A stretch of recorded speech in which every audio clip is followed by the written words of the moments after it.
হ্যাঁ, আমি প্রিয়তমা দেখেছি। করব বলতে কি, আমি তো বলেছি যে হ্যাঁ অবশ্যই আমি যে সাকিব খানের সাথে মুভি করার চান্স পাই অবশ্যই করব। সুগার ড্যাডি রাইট, বাট এই সুগার ড্যাডি আগেও ছিল, এখনো আছে, অবধি সামনেও থাকবে। আপু, একটা ছেলে দেখেছি 5-10 বছর পরিশ্রম করে একটা আইফোন কিনতে পারে না, কিন্তু বর্তমানে কিছু কিছু মেয়ে যারা অল্প দিনে মিডিয়া আসে তাদের হাতে 2-3টা আইফোন থাকে। এই ব্যাপারটাকে আপনি কিভাবে দেখছেন?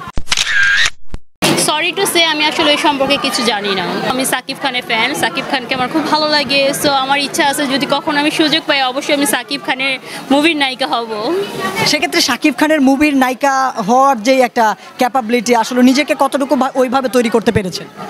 আসলে নিজেকে তৈরি করার তো শেষ নেই, মানুষের আসলে শুরুই হয় আস্তে আস্তে নিজেকে প্রিপারেশন নিতে নিতে। সো আমি এখন যেহেতু নিউ কামার, সো আমার আরও শেখার বাকি আছে। সো আমি যখন পুরোপুরি শিখে যাবো অবশ্যই তখন আমি মনে করবো যে না, আমি সাকিব খানের নায়িকা হওয়ার মতো আমার যোগ্যতা হয়েছে।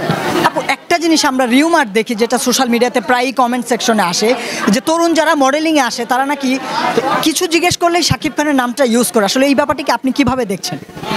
অ্যাকচুয়ালি সাকিব খানের নামটা ইউজ করা হচ্ছে, বাংলাদেশে তেমন আমাদের পরিচিত নায়ক তেমন নেই, আর সাকিব খানকে সবাই মোটামুটি ভালোবাসে, ও হলিউড বলিউড দুইটাই ডিজার্ভ করে। সো সাকিব খানকে নিয়ে কথা বলতে সবাই অনেক স্বাচ্ছন্দ্য ফিল করে। সাকিব খানের আপকামিং যে সিনেমাটা আসছে তুফান, সেটার টিজার এবং গানটা কি দেখা হয়েছে? না, আমার এখনো দেখা হয়নি, বাট আমি কিছু ট্রেলার দেখেছিলাম, বাট আমার খুব ভালো লেগেছে। আমার ইচ্ছা আছে আমি অবশ্যই হলে যে মুভিটা দেখবো। এর আগে প্রিয়তমাটা দেখেছিলেন? হ্যাঁ, আমি প্রিয়তমা দেখেছি। কখনো কি স্বপ্ন দেখেন, যেভাবে অনেক মেয়েরাই দেখি বাংলাদেশে বর্তমানে জায়েদ খানের জন্য মানে পাগল হয়ে আর কি ঘুরে, সেক্ষেত্রে কি কখনো মনে হয় যে আমিও সাকিব খানের জন্য, মানে যেহেতু তার ফ্যান, আমারও একটা ভালো লাগা কাজ করে বা আমিও কিছু একটা করবো, এরকম কি মনে হয়? করবো বলতে কি, আমি তো বলেছি যে হ্যাঁ অবশ্যই আমি যে সাকিব খানের সাথে মুভি করার চান্স পাই অবশ্যই করব। সুগার ড্যাডি রাইট, বাট এই সুগার ড্যাডি আগেও ছিল, এখনো আছে, অবধি সামনেও থাকবে। আর হচ্ছে মেয়েদের চাহিদা অনুযায়ী যদি একটা ছেলে, বয়স্ক ছেলে যদি একটা মেয়েকে পছন্দ করে, তাকে গিফট করে, তাকে নিয়ে ঘুরায় খাওয়ায়, সো এটা তার হচ্ছে মানে নিজের ইচ্ছা এক মেয়েটা যাচ্ছে, ঠিক না? তো সুগার ড্যাডি বলে সুগার ড্যাডিদের অপমান না করাই বেটার। অ্যাকচুয়ালি মিডিয়াতে কাজ করে যে আমি অনেক টাকা কামাচ্ছি এমন কিছুই না, এটা হচ্ছে আমার শখের থেকে আসা মিডিয়াতে। আর হচ্ছে যে কাজ করছি, অবশ্যই কাজের যে উপার্জন সেটা হচ্ছে সেটা আমার আসলে ওটা দিয়ে যে আমার সংসার চলবে বা পেট চলবে এমন কিছুই না, ওটা আমার টুকটাক খরচ হয় সেটাতে আমার চলে যায়, বাট যে মিডিয়ার টাকা দিয়ে আমার চলতে হচ্ছে এমন কিছুই না। সরি টু সে, আমি আসলে এই সম্পর্কে কিছু জানি না। আসলে দামি দামি গিফট দিলেই কি মেয়েরা চাইলে কি সুগার ড্যাডি তৈরি করতে পারে? অবশ্যই মেয়েদের ভিতরে এই ক্ষমতা আছে, একটা সুন্দরী মেয়ে অবশ্যই একটা সুগার ড্যাডি মেনটেন করতে পারে।